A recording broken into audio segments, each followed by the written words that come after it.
इस दुनिया में हम जो भी अनुभव करते हैं वो सब हम अपनी इंद्रियों की वजह से कर पाते हैं, जैसे स्वाद, सुगंध, छूना, सुनना और देखना। हमारे शरीर में मौजूद ये 5 इंद्रियां ही हमें इस दुनिया की सच्चाई से रूबरू कराती हैं। अपनी इंद्रियों के द्वारा हम जो भी अनुभव करते हैं वो सारी इंफॉर्मेशन इलेक्ट्रिकल सिग्नल्स के रूप में हमारे दिमाग में प्रोसेस होती है। ये कहना गलत नहीं होगा कि हमारा शरीर एक खास तरह की मशीन है जो अपनी इंद्रियों और दिमाग के जरिए इस दुनिया की सच्चाई को अनुभव करता है। तो क्या हमारा शरीर इस दुनिया को सच में अनुभव करता है या फिर हमारा दिमाग एक झूठी दुनिया को हमारे लिए सच बनाकर प्रस्तुत करता है? इस दुनिया में सच क्या है? क्या हमारी ये दुनिया एक भ्रम है? क्या हम जो सच्चाई अनुभव करते हैं वो एक मायाजाल है? नमस्कार दोस्तों, मैं हूं श्याम तोमर। स्वागत करता हूं आपका इस वीडियो में, जिसमें हम जानेंगे कि क्या हमारी दुनिया एक कंप्यूटर सिमुलेशन है। साल 1952 में चूहों पर एक एक्सपेरिमेंट किया गया जिसमें चूहों को एक भूल भुलैया में छोड़ा गया। चूहों का टास्क था कि उस भूल भुलैया को पार कर अपने खाने तक पहुंचा जाए। कुछ ही अटेम्प्ट्स के बाद चूहों को भूल भुलैया का रास्ता याद हो गया। चूहे भूल भुलैया में बिना भटके अपने खाने तक आसानी से पहुंचने लगे। रिसर्चर्स ने चूहों पर एक अजीब सा एक्सपेरिमेंट किया। वो चूहों को सोने तो देते लेकिन उनको रैम स्टेज तक नहीं पहुंचने देते। आपको बता दें कि रैम हमारे सोने का चौथा चरण है। रैम स्टेज पर हम गहरी नींद में होते हैं और इसी स्टेज पर हम सपने देखते हैं। रैम स्टेज पर हमारी नींद इतनी गहरी होती है कि हमारा दिमाग अपनी थकान को दूर कर अपने आप को रिफ्रेश कर पाता है। चूहों पर किए गए एक्सपेरिमेंट में रिसर्चर्स चूहों को सोने तो दे रहे थे लेकिन उनको रैम स्टेज तक पहुंचने से पहले ही पानी डालकर जगा देते। पूरी तरह से नींद न लेने की वजह से चूहे पूरी तरह रिलैक्स नहीं हो पाते। इस वजह से उनका दिमाग या तो कंफ्यूज हो जाता था या फिर ब्लैंक हो जाता था, जिसका नतीजा ये था कि चूहे भूल भुलैया के रास्तों को सही से नहीं परख पा रहे थे और अपने खाने तक नहीं पहुंच पा रहे थे। अगर आपने कभी नोटिस किया हो तो ऐसा ही कुछ हमारे साथ भी तो होता है। अगर हम कभी कभी अपनी नींद पूरी नहीं कर पाते जिस वजह से हमारा दिमाग अपने आप को रिफ्रेश नहीं कर पाता, नतीजन जागने के बाद भी हमारा दिमाग एक भ्रम से में रहता है। अगर हम लगातार 1 या 2 दिन तक ना सोएं तो हमारा दिमाग इस कंडीशन में पहुंच जाता है कि हमारे लिए सच या झूठ में अंतर कर पाना मुश्किल हो जाता है। उस समय इस दुनिया की सच्चाई हमें एक भ्रम लगने लगती है। कुछ लोग ना सोने की वजह से हेल्यूसिनेशंस का शिकार हो जाते हैं। उन्हें अजीब तरह की चीजें दिखाई देने लगती हैं जिनका अस्तित्व सच में तो नहीं होता, लेकिन उनका दिमाग उन्हें उस तरह की रियलिटी को अनुभव कराता है जो सच में एग्जिस्ट ही नहीं करती। कहने का मतलब हमारा दिमाग एक ऐसी मशीन है जो हमें इस दुनिया की सच्चाई को दिखाती है और इस मशीन में थोड़ी सी गड़बड़ होने से ही सच्चाई भी बदल जाती है। मतलब इस दुनिया में हम जो भी अनुभव करते हैं वो कुछ और नहीं बल्कि हमारे दिमाग में पैदा हुए इलेक्ट्रिकल सिग्नल्स की हलचल होती है। तो क्या हमारे दिमाग में पैदा हुई इलेक्ट्रिकल सिग्नल्स की हलचल हमें एक रियल दुनिया का एहसास कराती है या फिर एक काल्पनिक दुनिया का एहसास? यह विषय एक डिबेट का विषय बन चुका है। कुछ लोग ऐसे हैं जो ये मानते हैं कि हम जिस सच्चाई का अनुभव करते हैं वो हमारा भ्रम होता है जिसे हमारा दिमाग पैदा करता है। असल में ये दुनिया एक मायाजाल है। अब इन बातों में कितनी सच्चाई है कि ये दुनिया एक कंप्यूटर सिमुलेशन हो सकती है, तो इसके लिए हमें कुछ फैक्ट्स को जानना होगा जो हमें सोचने पर मजबूर कर देते हैं। हमारी दुनिया मैथमेटिकली डिजाइंड है। पहला फैक्ट तो ये है कि हमारी पूरी दुनिया मैथमेटिकली डिजाइंड है। प्लैनेट्स की शेप से लेकर एटम की प्रॉपर्टीज तक, स्पेस टाइम से लेकर डायमेंशन तक सब कुछ मैथमेटिकली अरेंज्ड है। ऐसा लगता है कि इस दुनिया को बनाने वाले ने गणित के नियमों को ध्यान में रखते हुए इस दुनिया को बनाया है। ऐसा लगता है कि इस दुनिया में जो भी है वो सब एक प्लानिंग के तहत है। यहाँ कुछ भी रैंडम नहीं। Double slit experiment. फिजिक्स में डबल स्लिट एक्सपेरिमेंट ने वैज्ञानिकों को हिला दिया। जब वैज्ञानिकों ने 2 स्लिट से होकर इलेक्ट्रॉन्स को फायर किया तो इलेक्ट्रॉन्स ने एक वेव की तरह बिहेव करते हुए वेव की ही तरह इंटरफेरेंस पैटर्न बनाया। वैज्ञानिक हैरान थे कि एक पार्टिकल वेव की तरह बिहेव कैसे कर सकता है। जब उन्होंने इलेक्ट्रॉन के बिहेवियर को ऑब्जर्व करने के लिए एक यंत्र के द्वारा उन पर नजर रखी तब इलेक्ट्रॉन्स ने पार्टिकल की तरह बिहेव करते हुए पार्टिकुलर पैटर्न बनाया। मतलब इस एक्सपेरिमेंट ने ये साबित किया कि जब हम पार्टिकल्स को देख रहे होते हैं तब वो सॉलिड फॉर्म में नजर आते हैं, और जब पार्टिकल्स को नहीं देखा जाता तब वो एक संभावना बनकर ही रहेंगे, एक वेव की फॉर्म में। जैसा कि हम जानते हैं कि हमारी दुनिया छोटे छोटे सूक्ष्म पार्टिकल से मिलकर बनी है, जिन्हें हम अपनी आंखों से नहीं देख पाते। डबल स्लिट एक्सपेरिमेंट के अनुसार जब हम इस दुनिया को देखते हैं तब हमें इस दुनिया के सच में होने का एक एहसास होता है, लेकिन जब हम इस दुनिया को नहीं देख रहे होते तब इस दुनिया के सच में होने की केवल एक संभावना होती है, और वो संभावना सच में तब बदलती है जब हम इसे देखें। ये बिल्कुल वैसे ही है जैसे हम वीडियो गेम में मौजूद दुनिया का जितना भाग देखते हैं हमें केवल वही दिखाई देता है। हमारे पीछे जो चीजें मौजूद हैं वो हमें दिखाई नहीं देती, क्योंकि गेम का जो भाग हमें दिखाई नहीं दे रहा होता उसके अस्तित्व में होने की केवल संभावना होती है जब तक हम उसे ना देखें। वास्तव में गेम में हम जिस भाग को देखना चाहते हैं कंप्यूटर हमें केवल उसी भाग को रेंडर करके दिखाता है, और कंप्यूटर तब तक ना दिखाई देने वाले भाग को रेंडर नहीं करता जब तक हम उसको नहीं देखते। कंप्यूटर ऐसा इसलिए करता है ताकि कंप्यूटर के हार्डवेयर पर ज्यादा प्रेशर ना आए। तो क्या डबल स्लिट एक्सपेरिमेंट भी इसी तरह से काम करता है कि जब हम इस दुनिया को देखें तभी हमें इसकी सच्चाई नजर आए? हमारे यूनिवर्स के रूल्स। अगर आपने कभी कोई वीडियो गेम खेला है तो आपने महसूस किया होगा कि उस गेम में मौजूद कैरेक्टर को कुछ नियमों और दायरों में रहकर अपने टास्क को परफॉर्म करना होता है। जैसे गेम में मौजूद कैरेक्टर के भागने की मैक्सिमम स्पीड पहले से निर्धारित होती है। कैरेक्टर निर्धारित स्पीड से तेज नहीं दौड़ सकता। कैरेक्टर गेम में मौजूद दीवार से आर पार नहीं जा सकता। गेम के अंदर भी कैरेक्टर ग्रेविटी की वजह से जमीन से जुड़ा रहता है। कहने का मतलब गेम को हमारी रियल लाइफ की रियलिटी से जोड़ा जाता है। जो नियम हमारी रियल लाइफ में काम करते हैं वैसे ही नियमों को गेम के अंदर रखा जाता है ताकि गेम ज्यादा रियलिस्टिक लगे। गेम के इन नियमों को कंप्यूटर कोडिंग के द्वारा गेम डेवलपर्स द्वारा निर्धारित किया जाता है। अगर हम अपनी दुनिया को देखें तो हमारी दुनिया को बनाने वाले ने पहले से ही कुछ नियमों को निर्धारित कर रखा है, और हमें हमेशा उन नियमों के बंधन में बंधे रहना है और हमेशा उन नियमों का पालन करना है। जैसे हमारे ब्रह्मांड में ट्रेवल करने की स्पीड पहले से निर्धारित है 3 लाख किलोमीटर प्रति सेकंड, और इस स्पीड से केवल फोटोन यानी प्रकाश ही ट्रेवल कर सकता है। प्रकाश से तेज इस ब्रह्मांड में कुछ भी नहीं चल सकता। हम अपने ब्रह्मांड में इंफॉर्मेशन एक छोर से दूसरे छोर तक प्रकाश की स्पीड लिमिट से ही भेज सकते हैं। आखिर क्यों ब्रह्मांड में प्रकाश से तेज चलना असंभव है? अगर ब्रह्मांड अनंत है तो इसमें ट्रेवल करने की रफ्तार निश्चित क्यों? ग्रेविटी भी ब्रह्मांड का एक ऐसा ही नियम है। ग्रेविटी हमेशा चीजों को अपनी ओर खींचती है। क्यों ग्रेविटी कभी चीजों को दूर नहीं धकेलती? ऐसे ही ब्रह्मांड में बहुत से नियम हैं जो पहले से ही निर्धारित हैं, और हमें हमेशा उन नियमों का पालन ही करना है। हम चाहकर भी ब्रह्मांड के नियमों को बदल नहीं सकते। ब्रह्मांड में पहले से निर्धारित नियम ये साबित करते हैं कि ब्रह्मांड में सब कुछ योजनाबद्ध तरीके से बनाया गया है। जिस तरह से गेम डेवलपर्स गेम को एक योजनाबद्ध तरीके से बनाते हैं, जिसमें मौजूद कैरेक्टर महज एक कठपुतली की तरह काम करता है जिसका नियंत्रण किसी और के हाथ में होता है, उसी तरह ऐसा लगता है जैसे हमारी दुनिया को बनाने वाले ने हमें एक कठपुतली की तरह बनाया है जिसमें हम केवल टास्क परफॉर्म कर सकते हैं। सूक्ष्म पार्टिकल्स का अरेंजमेंट। आप अपनी स्क्रीन पर अभी इस वीडियो को देख रहे हो जिसमें आप अलग अलग तरह के विजुअल्स को देख पा रहे हो। आपकी स्क्रीन आपको अलग अलग तरह के रंगों को दिखा रही है। आपको अपनी स्क्रीन पर चीजें मोशन में दिखाई दे रही हैं। क्या ये केवल एक भ्रम नहीं जो आपकी स्क्रीन पैदा कर रही है? क्या आप अपनी स्क्रीन पर जो भी देख रहे हो उसका अस्तित्व सच में है? आप अपनी स्क्रीन पर जिन विजुअल्स को मोशन में देख रहे हो वो तो महज एक इल्यूजन है जिसको आपकी स्क्रीन में लगे छोटे छोटे पिक्सेल्स पैदा कर रहे हैं।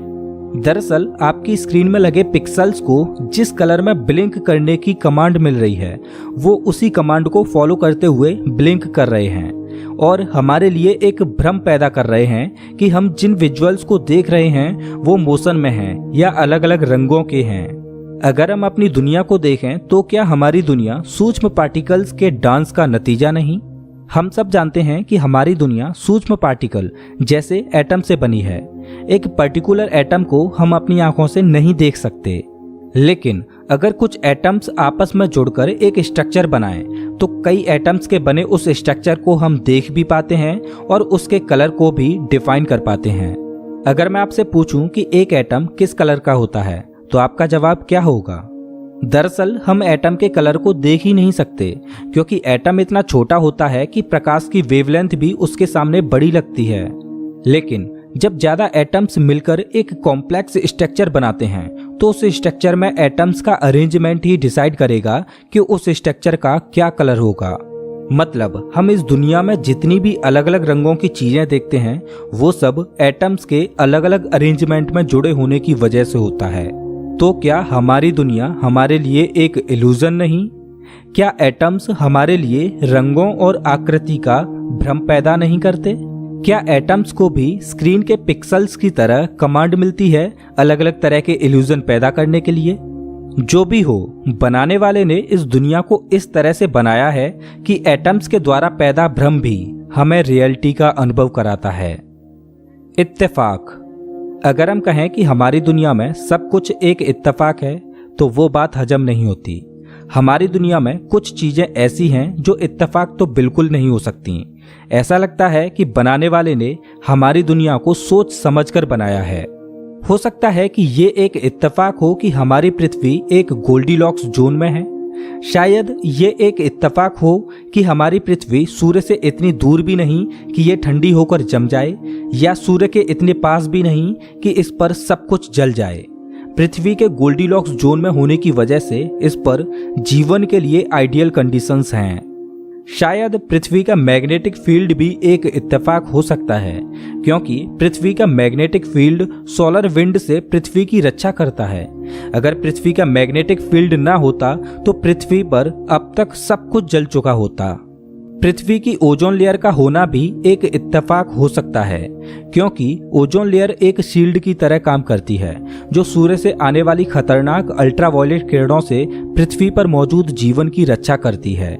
इत्तेफाक से पृथ्वी का एक चांद है जो पृथ्वी की धुरी को संभाले हुए है। अगर चांद ना होता तो पृथ्वी पर दिन और रात 24 घंटे के ना होते। चांद ना होता तो पृथ्वी पर ऋतुएं ना बदलती। इत्तेफाक से पृथ्वी ही एक ऐसा ग्रह है जहां जीवन फला फूला है। इत्तेफाक से पृथ्वी पर करोड़ों प्रजातियां होने के बावजूद भी इंसान ही एकमात्र ऐसी प्रजाति है जो बुद्धिमान है। प्रकृति का सही तरीके से काम करना भी एक इत्तेफाक हो सकता है। हम जिस कार्बन डाइऑक्साइड को छोड़ते हैं, पेड़ पौधे उसी को ग्रहण करके हमें ऑक्सीजन देते हैं। ऐसे ही बहुत से इत्तेफाक हैं जिनकी वजह से पृथ्वी पर जीवन कायम है। अगर इनमें से सिर्फ एक इत्तेफाक के ना होने से ही पृथ्वी पर जीवन का नामो निशान ना होता।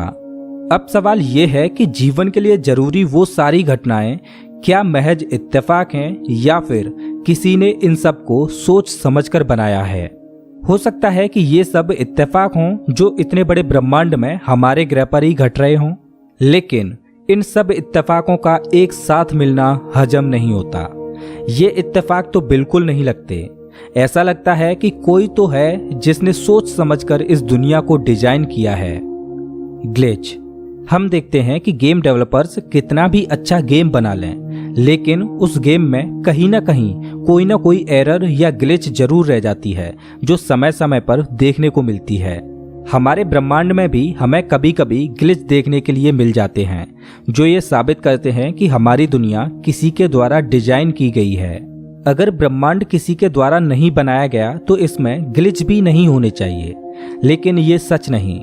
समय समय पर हमें इस ब्रह्मांड में ग्लिच देखने को मिलते हैं, जैसे पैरानॉर्मल एक्टिविटीज, डेजावू जैसी घटनाएं, पैरेलल यूनिवर्स की घटनाएं।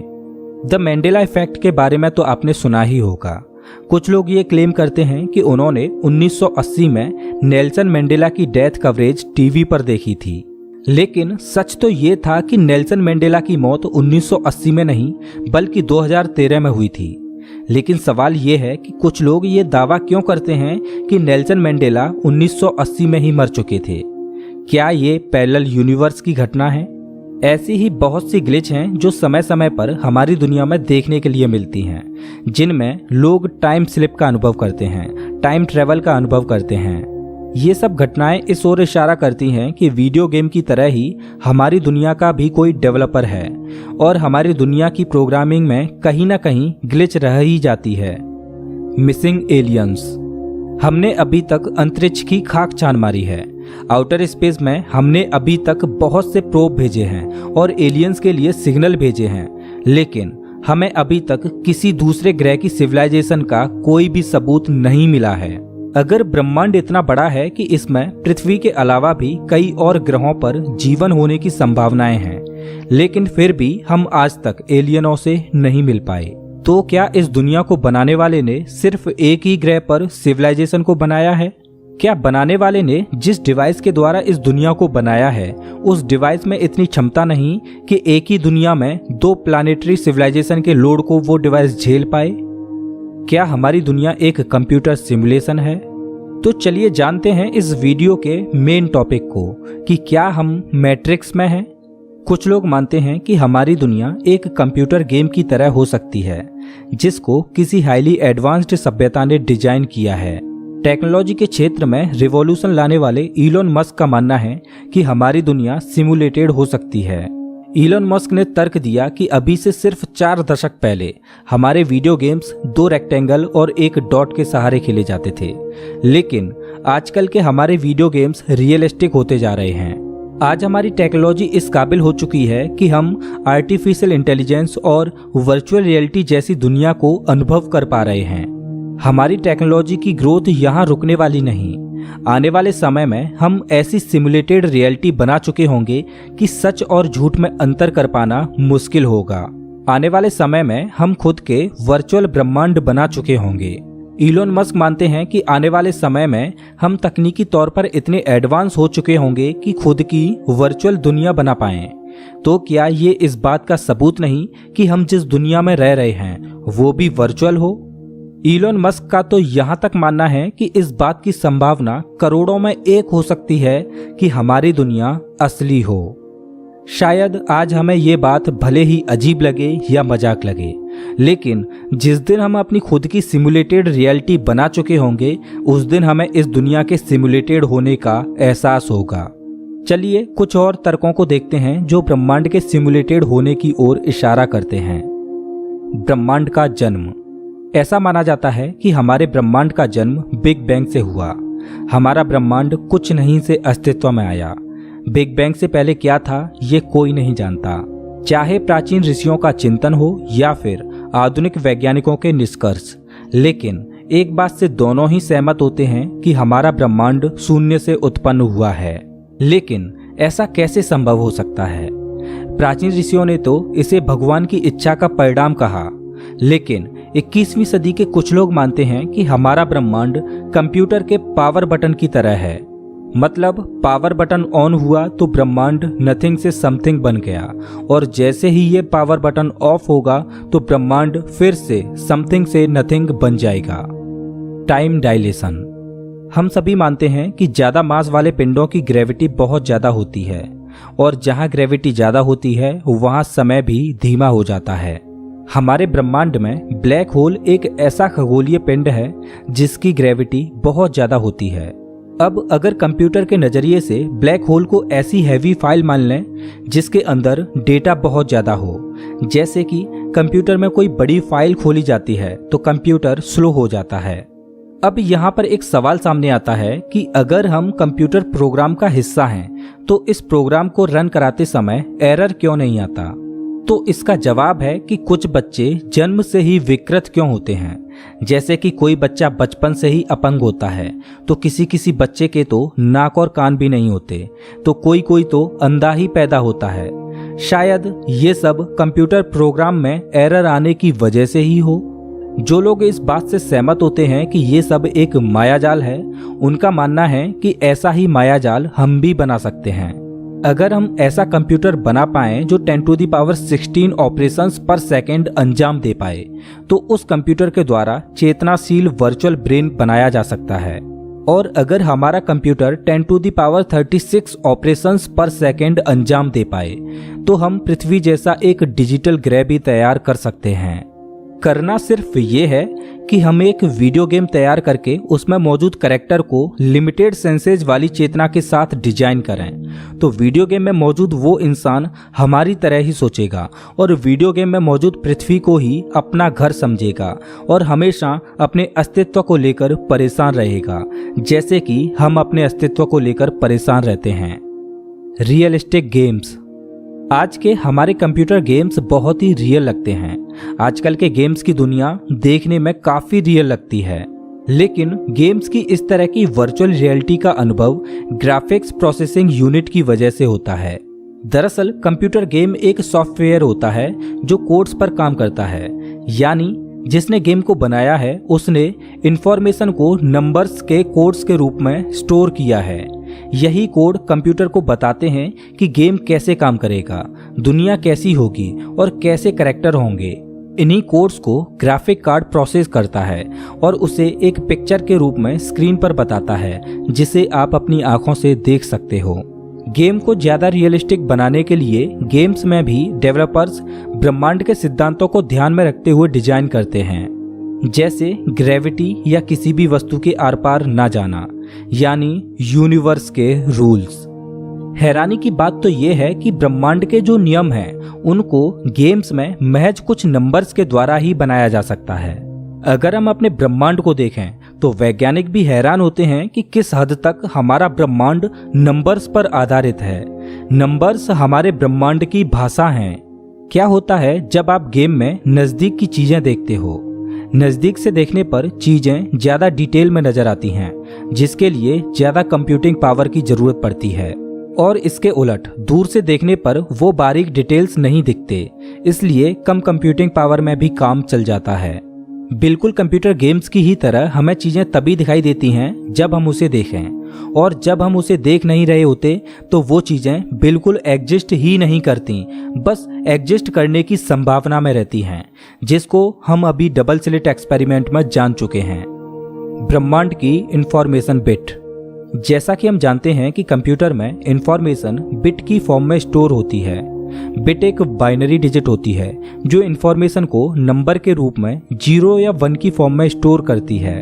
कहने का मतलब कंप्यूटर में एक बिट इंफॉर्मेशन को स्टोर करने की सबसे छोटी यूनिट होती है। उसी तरह हमारे ब्रह्मांड की सबसे छोटी इकाई है प्लांक लेंथ। ब्रह्मांड में प्लांक लेंथ से छोटा कुछ भी नहीं। प्लांक लेंथ एक ऐसी दूरी है जहां पर ग्रेविटी और स्पेस टाइम के कॉन्सेप्ट काम नहीं करते। जो लोग सिमुलेशन थ्योरी पर विश्वास करते हैं उनका मानना है कि प्लांक लेंथ ब्रह्मांड को बनाने वाला पिक्सल साइज्ड बिल्डिंग ब्लॉक है, जो कि कंप्यूटर में एक बिट इंफॉर्मेशन के समान है। क्या हमारी दुनिया सच में एक मैट्रिक्स है? क्या दुनिया सच में एक मायाजाल है? दरअसल हम सिमुलेशन में रह रहे हैं ये प्रूव करना ज्यादा आसान है, और हम सिमुलेशन में नहीं रह रहे इसको प्रूव करना ज्यादा कठिन है। लेकिन अगर ये दुनिया सच में सिमुलेटेड है, एक मायाजाल है, तो हम इस दुनिया के सिमुलेटेड होने के जो भी सबूत इकट्ठे करेंगे तो वो सबूत भी तो इसी मायाजाल का हिस्सा होंगे, एक भ्रम होंगे। सच्चाई क्या है ये कोई नहीं जानता, लेकिन एक सवाल ये है कि अगर ये दुनिया एक मायाजाल है तो इतने बड़े मायाजाल का रचयिता कौन है? क्या ये सब हमारी ही एडवांस जनरेशन ने बनाया है, या फिर किसी उन्नत एलियन सभ्यता ने, या फिर उस शक्ति का नाम भगवान है जिसने इस सब मायाजाल को रचा है?